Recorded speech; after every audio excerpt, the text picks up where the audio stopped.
सुधा अगले हफ्ते बिल्डर को डाउन पेमेंट का चेक देना है। 15 लाख रुपए। एफडी मैच्योर हो गई है और पीएफ का पैसा भी आ गया है। भगवान की दया से इस बार दिवाली हम अपने नए फ्लैट आशियाना में मनाएंगे। राघव ने डायरी बंद करते हुए चेहरे पर एक सुकून भरी मुस्कान के साथ कहा। सुधा ने फीकी मुस्कान के साथ सिर हिलाया। हाँ राघव, आखिर आपके 10 साल की तपस्या सफल होने जा रही है।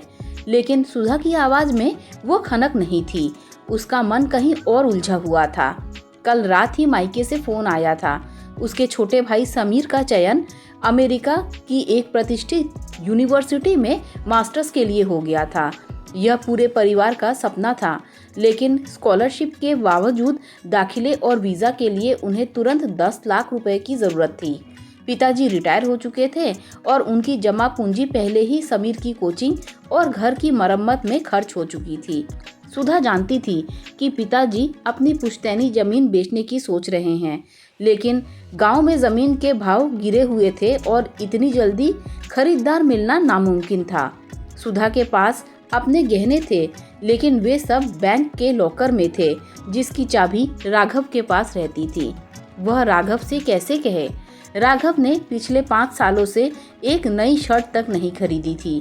लंच में बाहर खाना बंद कर दिया था और छुट्टियों पर जाना तो जैसे उनके शब्दकोश से ही हट गया था, सिर्फ इसीलिए ताकि वे 15 लाख रुपए जमा कर सके।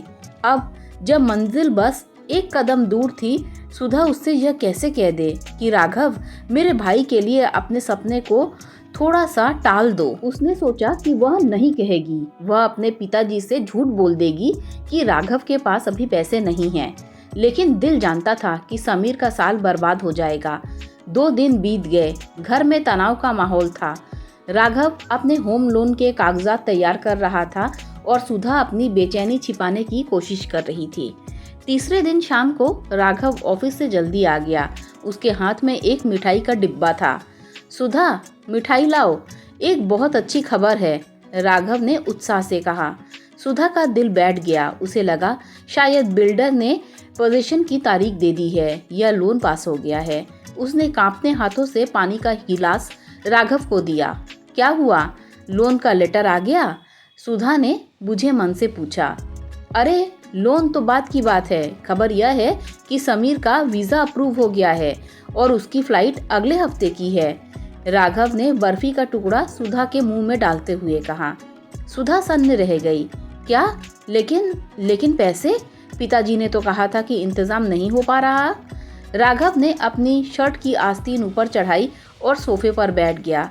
हाँ, इंतजाम थोड़ा मुश्किल था। वे बहुत परेशान थे। जमीन बेचने की बात कर रहे थे किसी दलाल से, जो उन्हें कौड़ियों के भाव लूट रहा था। तो फिर पैसे कहाँ से आ गए? सुधा की धड़कनें तेज हो गई। मैंने ट्रांसफर कर दिए, राघव ने बहुत ही सहज भाव से कहा, जैसे वह सब्जी खरीदने की बात कर रहा हो। सुधा को अपने कानों पर विश्वास नहीं हुआ। तुमने? मतलब हमारे घर के पैसे? वो 15 लाख जो हमने डाउन पेमेंट के लिए? हाँ बाबा, राघव ने टीवी का रिमोट उठाते हुए कहा। 10 लाख समीर को दे दिए, बाकी 5 लाख अभी भी हैं। घर तो अगले साल भी ले सकते हैं। बिल्डर कहीं भागा थोड़ी जा रहा है, और वैसे भी अगले साल शायद प्रॉपर्टी के रेट गिर जाएं तो फायदा ही होगा। सुधा के पैरों तले जमीन खिसक गई। वह जानती थी कि राघव के लिए वह अपना घर क्या मायने रखता है। वह किराए के मकान की सीलन और मकान मालिक के चिक से कितना तंग था। उसने समीर के लिए अपनी 10 साल की मेहनत एक पल में दे दी और उसे बताया तक नहीं। सुधा की आंखों से आंसू बहने लगे। वह राघव के पास जाकर घुटनों के बल बैठ गई। राघव, तुमने मुझे बताया क्यों नहीं? तुमने मुझसे पूछा भी नहीं। वो तुम्हारा सपना था। तुम पिछले 5 सालों से एक एक पैसा जोड़ रहे थे और तुमने सब दे दिया, बिना किसी वादे के, बिना किसी लिखा पढ़ी के। अगर समीर पैसे नहीं लौटा पाया तो? राघव ने टीवी म्यूट किया और सुधा की आंखों में देखा। उसका चेहरा शांत था, वही आंकड़ों वाला गंभीर चेहरा, लेकिन आंखों में एक अजीब सी नमी थी। सुधा, जब हमने शादी के फेरे लिए थे तो पंडित जी ने बहुत से मंत्र पढ़े थे। मुझे संस्कृत तो नहीं आती, लेकिन मुझे इतना समझ में आया कि शादी सिर्फ दो लोगों का नहीं, दो परिवारों की होती है। समीर सिर्फ तुम्हारा भाई नहीं है, मेरा भी कुछ लगता है, साला है मेरा, और साले साहब की तरक्की में ही तो जीजाजी की कॉलर ऊंची होती है।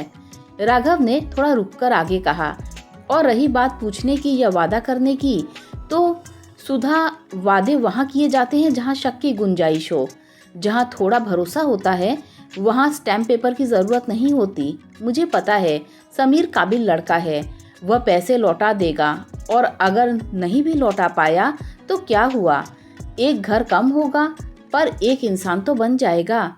ईंट गाड़े के मकान से ज़्यादा मजबूत किसी के करियर की नींव होती है। सुधा रो रही थी, लेकिन यह दुख के आंसू नहीं थे।